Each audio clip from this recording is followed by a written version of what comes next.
ನಮಸ್ಕಾರ. ಇವತ್ತು ನಾವು ಒಂದು ಬಹಳ ವಿಶೇಷವಾದ ಘಟನೆಯ ಬಗ್ಗೆ ಆಳವಾಗಿ ಮಾತಾಡೋಣ ಅನ್ಕೊಂಡಿದ್ದೇವೆ. ಪೋರ್ಚುಗಲ್ನ ಫಾತಿಮಾ ಅನ್ನೋ ಒಂದು ಸಣ್ಣ ಹಳ್ಳಿಯಲ್ಲಿ ನಡೆದ ಘಟನೆ ಇದು. ಹೌದು, ಸುಮಾರು 100 ವರ್ಷಗಳ ಹಿಂದೆ ನಡೆದದ್ದು. ಆದರೂ ಇವತ್ತಿಗೂ ಅದರ ಪ್ರಭಾವ ಲಕ್ಷಾಂತರ ಜನರ ಮೇಲೆ ಇದೆ. ಮಾತೆ ಮರಿಯಮ್ಮನವರ ದರ್ಶನಗಳು, ರಹಸ್ಯಗಳು, ಪವಾಡಗಳು. ಕರೆಕ್ಟ್. ಅದೆಲ್ಲದರ ಬಗ್ಗೆ ನಾವು ಚರ್ಚೆ ಮಾಡ್ತೀವಿ. ನಮ್ಮ ಚರ್ಚೆಗೆ ಆಧಾರವಾಗಿರೋದು ಫಾತಿಮಾ ದರ್ಶನಗಳು ಮತ್ತು ರಹಸ್ಯಗಳು ಅಂತ ಕೆಲವು ಆಯ್ದ ಮಾಹಿತಿಗಳಿವೆ ಅಲ್ವಾ? ಹೌದು. ಇದರಲ್ಲಿ ಆ ಘಟನೆಗಳ ವಿವರ, ಸಂದೇಶಗಳು ಏನು, ರಹಸ್ಯಗಳು ಹೇಗಿದ್ವು, ಆಮೇಲೆ ಅದರ ಐತಿಹಾಸಿಕ ಹಿನ್ನೆಲೆ ಎಲ್ಲ ಇದೆ. ಸರಿ, ಹಾಗಾದ್ರೆ ಈ ವಿಷಯವನ್ನ ಸ್ವಲ್ಪ ಡೀಟೇಲ್ ಆಗಿ ನೋಡೋಣ ಅಲ್ವಾ? ಫಾತಿಮಾ ಘಟನೆಗಳು, ಅದರ ಪ್ರಾಮುಖ್ಯತೆ ಏನು, ಆ ಸಂದೇಶಗಳು ಮತ್ತೆ ಆ ರಹಸ್ಯಗಳು. ಹೌದು, ಅದರ ಪರಿಣಾಮಗಳೂ ಸಹ. ಎಕ್ಸಾಕ್ಟ್ಲಿ. ಜಗತ್ತಿನ ಮೇಲೆ ಅದೆಲ್ಲ ಹೇಗೆ ಪ್ರಭಾವ ಬೀರಿತು ಅಂತ ಅರ್ಥ ಮಾಡ್ಕೊಳ್ಳೋಣ. ಮೊದಲಿಗೆ ಇದರ ಹಿನ್ನೆಲೆಯಿಂದ ಶುರು ಮಾಡೋಣವಾ? 1917ಕ್ಕಿಂತ ಮುಂಚೆ ಏನಾದರೂ ಆಗಿತ್ತಾ? ಖಂಡಿತ. 1917ರಲ್ಲಿ ಮಾತೆ ಮರಿಯಮ್ಮ ಕಾಣಿಸ್ಕೊಳ್ಳೋದಕ್ಕೆ 1 ವರ್ಷ ಮೊದಲು, ಅಂದ್ರೆ 1916ರಲ್ಲಿ ಒಂದು ರೀತಿ ಪೀಠಿಕೆ ಅಂತ ಹೇಳಬಹುದು. ಶಾಂತಿಯ ದೇವದೂತ ಅಂತ ಒಬ್ರು ಕಾಣಿಸ್ಕೊಂಡಿದ್ರು. ಓಹ್, ಅದೇ 3 ಮಕ್ಕಳಿಗೆ ಅಲ್ವಾ? ಲೂಸಿಯಾ, ಫ್ರಾನ್ಸಿಸ್ಕೋ ಮತ್ತೆ ಜಸಿಂತಾ. ಆ ಚಿಕ್ಕ ಮಕ್ಕಳು ಕುರಿಗಾಯೋರು. ಹೌದು. ಲೂಸಿಯಾ ಡಾಸ್ ಸ್ಯಾಂಟೋಸ್ಗೆ ಆಗ 10 ವರ್ಷ, ಫ್ರಾನ್ಸಿಸ್ಕೋ ಮಾರ್ಟೋಗೆ 8, ಅವನ ತಂಗಿ ಜಸಿಂತಾ ಮಾರ್ಟೋಗೆ 6 ವರ್ಷ. ಆ ದೇವದೂತ 3 ಸಾರಿ ಕಾಣಿಸ್ಕೊಂಡು ಆ ಮಕ್ಕಳಿಗೆ ಪ್ರಾರ್ಥನೆ, ಪ್ರಾಯಶ್ಚಿತ್ತ, ತ್ಯಾಗ ಇದರ ಬಗ್ಗೆ ಎಲ್ಲ ಹೇಳಿಕೊಟ್ರು. ಅಂದ್ರೆ ಮುಂದೆ ನಡೆಯಲಿರುವ ದೊಡ್ಡ ಘಟನೆಗಳಿಗೆ ಒಂದು ತಯಾರಿ ತರಹನ? ಹೌದು. ಮುಖ್ಯವಾಗಿ ದೇವರನ್ನ ಪ್ರೀತಿಸೋದು ಹೇಗೆ, ಪಾಪ ಮಾಡಿದಾಗ ದೇವರಿಗೆ ನೋವಾಗುತ್ತೆ, ಅದಕ್ಕೆ ಸಾಂತ್ವನ ಹೇಳೋದು ಹೇಗೆ ಅಂತೆಲ್ಲ ಕಲಿಸಿದ್ರು. ಮತ್ತೆ ದಿವ್ಯ ಸತ್ಪ್ರಸಾದದ ಬಗ್ಗೆಯೂ ಹೇಳಿ ಅವರನ್ನ ಆಧ್ಯಾತ್ಮಿಕವಾಗಿ ಸಿದ್ಧ ಮಾಡಿದ್ರು. ಈ ಮಕ್ಕಳಲ್ಲಿ ಎಲ್ಲರಿಗೂ ಒಂದೇ ತರಹ ಅನುಭವ ಆಗ್ತಿರ್ಲಿಲ್ಲ ಅಂತ ಕೇಳಿದೀನಿ. ಫ್ರಾನ್ಸಿಸ್ಕೋಗೆ ಮಾತೆ ಮರಿಯಮ್ಮ ಕಾಣಿಸಿದ್ರು, ಮಾತು ಕೇಳಿಸ್ತಿರ್ಲಿಲ್ಲ ಅಂತ. ಅದು ಸರಿ. ಲೂಸಿಯಾ ಮತ್ತು ಜಸಿಂತಾಗೆ ಮಾತೆ ಮರಿಯಮ್ಮ ಕಾಣಿಸ್ತಾ ಇದ್ರು, ಅವರ ಮಾತುಗಳು ಕೇಳಿಸ್ತಾ ಇತ್ತು. ಆದ್ರೆ ಫ್ರಾನ್ಸಿಸ್ಕೋಗೆ ಬರೀ ಕಾಣಿಸ್ತಾ ಇತ್ತು ಅಷ್ಟೇ. ಯಾಕೆ ಹಾಗೆ ಅಂತ ಸರಿಯಾದ ಕಾರಣ ಗೊತ್ತಿಲ್ಲ. ಆದ್ರೆ ಅವರವರ ಪಾತ್ರ ಬೇರೆ ಬೇರೆ ಇತ್ತೇನೋ? ಹೌದು, ಹಾಗೆ ಅನ್ಸುತ್ತೆ. ಫ್ರಾನ್ಸಿಸ್ಕೋ ಸ್ವಲ್ಪ ಸೈಲೆಂಟ್ ಆಗಿ ಯೇಸುವಿಗೆ ಸಾಂತ್ವನ ಕೊಡೋ ಪ್ರಾರ್ಥನೆಯಲ್ಲೇ ಇರ್ತಿದ್ದ.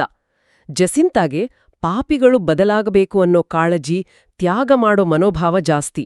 ಇನ್ನು ಲೂಸಿಯಾಗೆ ಅವಳಿಗೆ ಈ ಸಂದೇಶವನ್ನ ಜಗತ್ತಿಗೆ ಹೇಳೋ ದೊಡ್ಡ ಜವಾಬ್ದಾರಿ ಇತ್ತು. ಓಕೆ, ಹಾಗಾದ್ರೆ 1917 ಮೇ 13 ಫಾತಿಮಾದ ಕೋವಾದ ಇರಿಯಾ ಅನ್ನೋ ಜಾಗದಲ್ಲಿ ಮೊದಲ ದರ್ಶನ ಅಲ್ವಾ? ಹೌದು. ಅಲ್ಲಿಂದ ಶುರುವಾಗಿ 6 ತಿಂಗಳು, ಪ್ರತಿ ತಿಂಗಳ 13ನೇ ತಾರೀಕು ಬರ್ತೀನಿ ಅಂತ ಮಾತೆ ಮರಿಯಮ್ಮ ಹೇಳಿದ್ರು. ಆದ್ರೆ 1 ತಿಂಗಳು ಮಿಸ್ ಆಯ್ತಲ್ಲ, ಆಗಸ್ಟಲ್ಲಿ? ಹೌದು, ಕರೆಕ್ಟ್. ಆಗಸ್ಟ್ 13ರಂದು ಅಲ್ಲಿನ ಲೋಕಲ್ ಆಫೀಸರ್, ಆಡಳಿತಾಧಿಕಾರಿ ಅಂದ್ಕೊಳ್ಳಿ, ಅವರು ಈ ಮಕ್ಕಳನ್ನ ಅರೆಸ್ಟ್ ಮಾಡಿ ವಿಚಾರಣೆ ಮಾಡಿದ್ರು. ಅವ್ರಿಗಿದೆಲ್ಲ ಸುಳ್ಳು ಅಂತ ಅನ್ಸಿತು. ಓ, ಅದಕ್ಕೆ ದರ್ಶನ ಆಗಿಲ್ವಾ? ಆಗ್ಲಿಲ್ಲ. ಆದ್ರೆ ಮಕ್ಕಳನ್ನ ಬಿಟ್ಟಮೇಲೆ ಆಗಸ್ಟ್ 19ರಂದು ವಾಲಿನ್ಹೋಸ್ ಅಂತ ಇನ್ನೊಂದು ಕಡೆ ಮಾತೆ ಮರಿಯಮ್ಮ ಮತ್ತೆ ಕಾಣಿಸ್ಕೊಂಡ್ರು. ಎಷ್ಟೇ ಅಡ್ಡಿ ಬಂದ್ರೂ ದೈವಿಕ ಯೋಜನೆ ನಡೆಯುತ್ತೆ ಅನ್ನೋದಕ್ಕೆ ಇದೊಂದು ಉದಾಹರಣೆ ಅಂತ ಹೇಳ್ತಾರೆ. ಈ 6 ದರ್ಶನಗಳಲ್ಲಿ ಮುಖ್ಯವಾಗಿ ಹೇಳಿದ ಸಂದೇಶಗಳೇನು? ಸಾರಾಂಶದಲ್ಲಿ ಹೇಳೋದಾದ್ರೆ ಆಲ್ಮೋಸ್ಟ್ ಎಲ್ಲಾ ದರ್ಶನಗಳಲ್ಲೂ ಒಂದೇ ರೀತಿಯ ಸಂದೇಶ ಇತ್ತು. ಮೊದಲನೇದು, ಜಗತ್ತಿನಲ್ಲಿ ಶಾಂತಿ ಬೇಕು, ಮೊದಲನೇ ಮಹಾಯುದ್ಧ ಬೇಗ ನಿಲ್ಬೇಕು, ಅದಕ್ಕಾಗಿ ಪ್ರತಿದಿನ ಜಪಮಾಲೆ ಪ್ರಾರ್ಥನೆ ಮಾಡಿ ಅಂತ. Rosary prayer. ಎರಡನೇದು, ಪಾಪಗಳಿಗಾಗಿ ತ್ಯಾಗ ಮಾಡಿ ಪಾಪಿಗಳ ಮನಪರಿವರ್ತನೆಗಾಗಿ ಪ್ರಾರ್ಥಿಸಿ ಅಂತ. ಮೂರನೇದು, ಎಲ್ಲರೂ ನಿಷ್ಕಳಂಕ ಹೃದಯಕ್ಕೆ ತಮ್ಮನ್ನು ಸಮರ್ಪಿಸಿಕೊಳ್ಳಬೇಕು ಅಂತ. ಆಕೆಯ ನಿಷ್ಕಳಂಕ ಹೃದಯ ಅಂದ್ರೆ ಆಕೆಯ ಪರಿಶುದ್ಧತೆ, ಪಾಪ ಇಲ್ಲದ ಸ್ಥಿತಿ ಮತ್ತೆ ತಾಯಿಯಂತಹ ಪ್ರೀತಿ ಇದೆಯಲ್ಲ, ಅದಕ್ಕೆ ಸಂಕೇತ ಅದು. ಅದಕ್ಕೆ ಸಮರ್ಪಣೆ ಮಾಡ್ಕೊಳ್ಳಿ ಅಂತ. ಮೇ 13ರಂದು ಮೊದಲ ಭೇಟಿಯಲ್ಲಿ ಭಯಪಡಬೇಡಿ, ನಾನು ಸ್ವರ್ಗದಿಂದ ಬಂದಿದ್ದೇನೆ ಅಂತ ಹೇಳಿ ಜಪಮಾಲೆ ಬಗ್ಗೆ ಹೇಳಿದ್ರು. ಆಮೇಲೆ ಜೂನ್ 13ರಂದು ಫ್ರಾನ್ಸಿಸ್ಕೋ, ಜಸಿಂತಾ ಬೇಗ ಸ್ವರ್ಗಕ್ಕೆ ಹೋಗ್ತಾರೆ, ಆದ್ರೆ ಲೂಸಿಯಾ ಹೆಚ್ಚು ಕಾಲ ಇರ್ತಾಳೆ ಅಂತ ಹೇಳಿದ್ರಲ್ವಾ? ಹೌದು, ಆ ಮಾತು ನಿಜ ಆಯ್ತು ಕೂಡ. ಆದ್ರೆ ಎಲ್ಲಾ ದರ್ಶನಗಳಲ್ಲಿ ಜುಲೈ 13ರಂದು ನಡೆದ 3ನೇ ದರ್ಶನ ಅದು ತುಂಬಾನೇ ಮುಖ್ಯವಾದದ್ದು. ಯಾಕೆ? ಯಾಕಂದ್ರೆ ಆ ದಿನಾನೇ ಮಾತೆ ಮರಿಯಮ್ಮ ಆ 3 ಫೇಮಸ್ ಫಾತಿಮಾ ರಹಸ್ಯಗಳನ್ನ ಮಕ್ಕಳಿಗೆ ಹೇಳಿದ್ದು. ಅವು ಜಗತ್ತಿನ ಭವಿಷ್ಯಕ್ಕೆ ಸಂಬಂಧಪಟ್ಟ ವಿಷಯಗಳಾಗಿದ್ವು. ಓ, ಆ 3 ರಹಸ್ಯಗಳು ಇದರ ಬಗ್ಗೆ ಸ್ವಲ್ಪ ಡೀಟೇಲ್ ಆಗಿ ಮಾತಾಡೋಣ. ಇದನ್ನ ಲೂಸಿಯಾ ಆಮೇಲೆ ಬರೆದಿಟ್ಟಿದ್ದು ವ್ಯಾಟಿಕನ್ ಒಂದೊಂದಾಗಿ ರಿಲೀಸ್ ಮಾಡಿದ್ದು ಅಲ್ವಾ? ಹೌದು. ಮೊದಲನೇ ರಹಸ್ಯ ಅದು ನರಕದ ದರ್ಶನ ಅಂತ ಹೇಳ್ತಾರೆ. ನರಕದ ದರ್ಶನ ಮಕ್ಕಳಿಗೆ? ಹೌದು. ತುಂಬಾ ಭಯಾನಕವಾದ ದೃಶ್ಯ. ಭೂಮಿ ಕೆಳಗೆ ಬೆಂಕಿಯ ಸಮುದ್ರ.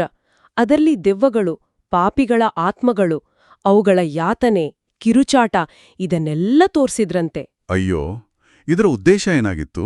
ಪಾಪದ ಪರಿಣಾಮ ಎಷ್ಟು ಗಂಭೀರ, ನರಕ ಅನ್ನೋದು ನಿಜಕ್ಕೂ ಇದೆ ಅಂತ ಎಚ್ಚರಿಸೋಕೆ. ತುಂಬಾ ಜನ ಪಶ್ಚಾತ್ತಾಪ ಪಡದೇ ನರಕಕ್ಕೆ ಹೋಗ್ತಾರೆ, ಹಾಗಾಗಿ ಅವರಿಗೋಸ್ಕರ ಪ್ರಾರ್ಥನೆ, ತ್ಯಾಗ ಮಾಡಬೇಕು ಅನ್ನೋದು ಅದರ ಸಂದೇಶವಾಗಿತ್ತು. ಸರಿ. ಇನ್ನು ಎರಡನೇ ರಹಸ್ಯ, ಅದು ಯುದ್ಧಗಳಿಗೆ ಸಂಬಂಧಿಸಿದ್ದ? ನಿಖರವಾಗಿ. ಎರಡನೇ ರಹಸ್ಯದಲ್ಲೂ 2 ಭಾಗ ಇತ್ತು. ಒಂದು, ಮೊದಲನೇ ಮಹಾಯುದ್ಧ ಬೇಗ ಮುಗಿಯತ್ತೆ ಅನ್ನೋ ಭರವಸೆ. ಆದರೆ ಜನ ಹೀಗೆ ಪಾಪ ಮಾಡ್ತಾ ಇದ್ರೆ, ದೇವರನ್ನ ನೋಯಿಸ್ತಾ ಇದ್ರೆ, ಪೋಪ್ ಪಯಸ್ 11 ಕಾಲದಲ್ಲಿ ಇನ್ನೂ ದೊಡ್ಡ ಯುದ್ಧ ಅಂದ್ರೆ ಎರಡನೇ ಮಹಾಯುದ್ಧ ಶುರುವಾಗುತ್ತೆ ಅನ್ನೋ ಎಚ್ಚರಿಕೆ. ಇದನ್ನ ತಪ್ಸೋಕೆ ಏನಾದ್ರೂ ಹೇಳಿದ್ರಾ? ಹೌದು. ಅದಕ್ಕೆ ಒಂದು ಸ್ಪೆಸಿಫಿಕ್ ರಿಕ್ವೆಸ್ಟ್ ಇಟ್ಟಿದ್ರು. ಪೋಪ್ ಅವರು ಪ್ರಪಂಚದ ಎಲ್ಲಾ ಬಿಷಪ್ಗಳ ಜೊತೆ ಸೇರಿ ರಷ್ಯಾವನ್ನ ತನ್ನ ನಿಷ್ಕಳಂಕ ಹೃದಯಕ್ಕೆ ಸಮರ್ಪಿಸಬೇಕು ಅಂತ. ರಷ್ಯಾ? ಆ ಟೈಮಲ್ಲಿ ರಷ್ಯಾದ ಪ್ರಸ್ತಾಪ ಯಾಕೆ ಬಂತು? 1917ರಲ್ಲಿ? ಅದೇ ಇಂಟ್ರೆಸ್ಟಿಂಗ್ ಪಾಯಿಂಟ್. 1917 ಅಂದ್ರೆ ರಷ್ಯಾದಲ್ಲಿ ಕಮ್ಯುನಿಸ್ಟ್ ಕ್ರಾಂತಿ ನಡೀತಿದ್ದ ಸಮಯ. ಆ ಕ್ರಾಂತಿ ಅದು ನಾಸ್ತಿಕತೆಯನ್ನೇ ಆಧಾರವಾಗಿಟ್ಕೊಂಡಿತ್ತು. ಹೌದು. ಮಾತೆ ಮರಿಯಮ್ಮ ಹೇಳಿದ ಪ್ರಕಾರ ರಷ್ಯಾ ತನ್ನ ತಪ್ಪುಗಳನ್ನ ಅಂದ್ರೆ ಈ ನಾಸ್ತಿಕತೆ, ದೇವರನ್ನ ನಿರಾಕರಿಸೋದು, ಅದರಿಂದ ಹುಟ್ಟೋ ಸಿದ್ಧಾಂತಗಳನ್ನ ಜಗತ್ತಿನಾದ್ಯಂತ ಹರಡುತ್ತೆ. ಇದರಿಂದ ಯುದ್ಧಗಳು, ಚರ್ಚ್ ಮೇಲೆ ಹಿಂಸೆ, ದೇಶಗಳ ನಾಶ ಎಲ್ಲ ಆಗುತ್ತೆ. ಇದನ್ನ ತಡೆಯೋಕೆ ರಷ್ಯಾದ ಪರಿವರ್ತನೆಗಾಗಿ ಈ ಸಮರ್ಪಣೆ ಬೇಕು ಅಂತ ಸೂಚಿಸಿದ್ರು. ಅಂದ್ರೆ ಇದು ಬರೀ ರಾಜಕೀಯ ಭವಿಷ್ಯ ಅಲ್ಲ, ಮಾನವ ಇತಿಹಾಸದ ಹಿಂದೆ ಒಂದು ಆಧ್ಯಾತ್ಮಿಕ ಕಾರಣ ಇದೆ ಅನ್ನೋ ತರ ಆಯಿತು. ಯುದ್ಧಗಳು, ಸಮಾಜದ ಸಮಸ್ಯೆಗಳು ನಮ್ಮ ಆಧ್ಯಾತ್ಮಿಕ ಸ್ಥಿತಿಗೆ ಕನೆಕ್ಟ್ ಆಗಿದೆ ಅಂತ. ಹೌದು. ಒಂದು ದೊಡ್ಡ ಪಿಕ್ಚರ್ ನೋಡೋ ಥರ. ಪ್ರಪಂಚದಲ್ಲಿ ನಡೆಯೋ ಘಟನೆಗಳಿಗೂ ನಮ್ಮೆಲ್ಲರ ಒಟ್ಟಾರೆ ಆಧ್ಯಾತ್ಮಿಕ ಸ್ಥಿತಿಗೂ ಒಂದು ಸಂಬಂಧ ಇದೆ ಅನ್ನೋ ನಂಬಿಕೆ ಇದರಲ್ಲಿದೆ. ಇನ್ನು 3ನೇ ರಹಸ್ಯ. ಇದು ತುಂಬಾ ವರ್ಷ ಸೀಕ್ರೆಟ್ ಆಗಿಟ್ಟು 2000ರಲ್ಲಿ ವ್ಯಾಟಿಕನ್ ಹೇಳಿದ್ದು ಇದು ಚರ್ಚ್ ಮೇಲೆ ನಡೆಯೋ ಹಿಂಸೆ ಬಗ್ಗೆ ಅಂತ ಹೇಳ್ತಾರೆ. ಸರಿ. 3ನೇ ರಹಸ್ಯ ಒಂದು ಸಿಂಬಾಲಿಕ್ ದರ್ಶನ. ಬಿಳಿ ಬಟ್ಟೆ ಹಾಕಿದ ಒಬ್ಬ ಬಿಷಪ್ ಅಂದ್ರೆ ಪೋಪ್ ಇರ್ಬೋದು ಅಂತಾರೆ. ಅವರು ಮತ್ತೆ ಬೇರೆ ಬಿಷಪ್ಗಳು, ಪಾದ್ರಿಗಳು, ಸನ್ಯಾಸಿನಿಯರು, ಸಾಮಾನ್ಯ ಜನರು ಎಲ್ಲರೂ ಒಂದು ಕಡಿದಾದ ಬೆಟ್ಟ ಹತ್ತಿರ್ತಾರೆ. ಬೆಟ್ಟದ ತುಡಿಯಲ್ಲಿ ಒಂದು ದೊಡ್ಡ ಶಿಲುಬೆ ಇರುತ್ತೆ. ಆದ್ರೆ ಅಲ್ಲಿಗೆ ಹೋಗೋ ದಾರಿಯಲ್ಲಿ ಒಂದು ಹಾಳಾದ ನಗರದ ಮಧ್ಯೆ ಹೋಗುವಾಗ ಸೈನಿಕರು ಅವರ ಮೇಲೆ ಗುಂಡು, ಬಾಣಗಳಿಂದ ದಾಳಿ ಮಾಡಿ ಕೊಂದು ಹಾಕ್ತಾರೆ. ಓ ಗಾಡ್! ಇದರ ಅರ್ಥ ಏನು?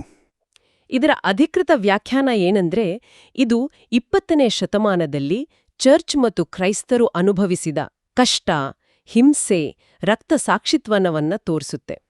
ವಿಶೇಷವಾಗಿ ಕಮ್ಯುನಿಸಂ, ನಾಜಿಸಂನಂತಹ ನಾಸ್ತಿಕ ಆಡಳಿತಗಳ ಕೆಳಗೆ ಆದ ಹಿಂಸೆ. ಪೋಪ್ ಜಾನ್ ಪಾಲ್ II ಅವರ ಮೇಲೆ ಅಟ್ಯಾಕ್ ಆಗಿತ್ತಲ್ಲ 1981ನಲ್ಲಿ? ಹೌದು. ಪೋಪ್ ಜಾನ್ ಪಾಲ್ II ಅವರು ತಮ್ಮ ಮೇಲಾದ ಹತ್ಯಾ ಪ್ರಯತ್ನವನ್ನ ಈ 3ನೇ ರಹಸ್ಯದ ಒಂದು ಭಾಗ ಅಂತ ನಂಬಿದ್ರು.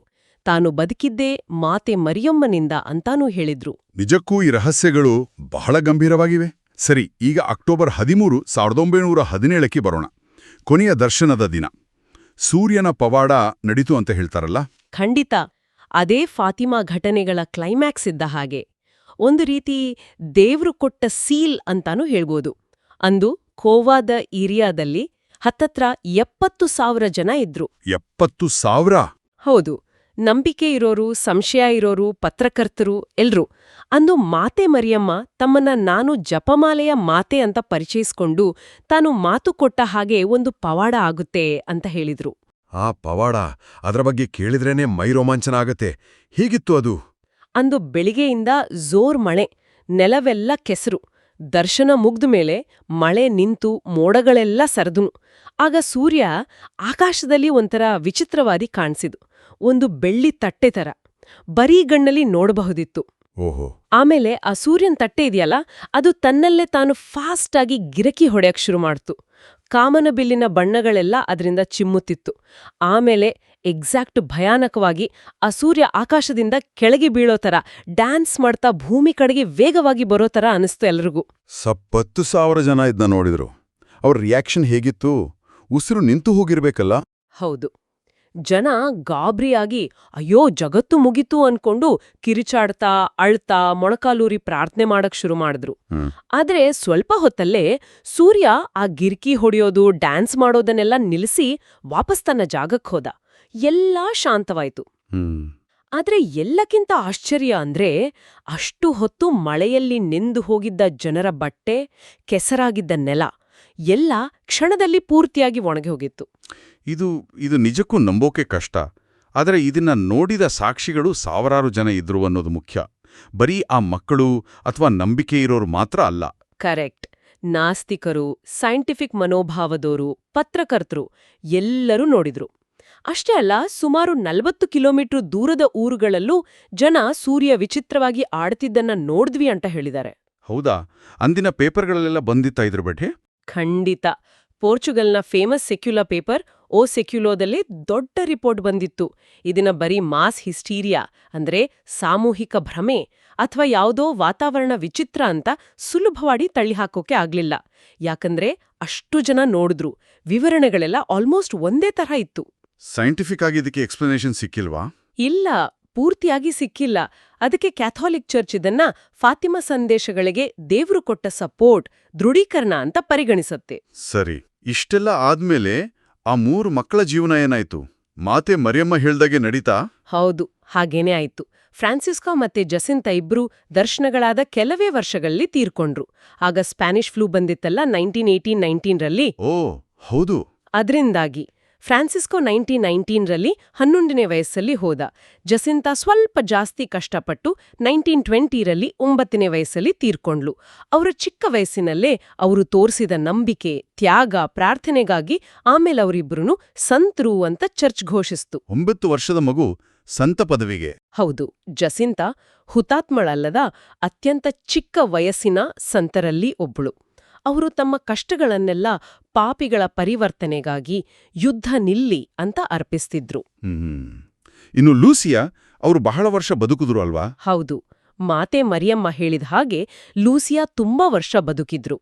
ಅವರು ಸನ್ಯಾಸಿನಿಯಾಗಿ ಫಾತಿಮಾ ಸಂದೇಶವನ್ನ, ಮುಖ್ಯವಾಗಿ ಮೊದಲ 5 ಶನಿವಾರಗಳ ಭಕ್ತಿ ಮತ್ತು ರಷ್ಯಾದ ಸಮರ್ಪಣೆಯ ಬಗ್ಗೆ ಜಗತ್ತಿಗೆ ತಿಳಿಸೋ ಕೆಲಸ ಮಾಡಿದ್ರು. ಅವರೇ ಈ ದರ್ಶನಗಳ ಬಗ್ಗೆ ಎಲ್ಲ ಬರೆದಿದ್ದು. ಅವರು ಪೋಪ್ಗಳ ಜೊತೆ ಸಂಪರ್ಕದಲ್ಲಿದ್ರು ಅಂತಾನೂ ಹೇಳ್ತಾರೆ. ಹೌದು.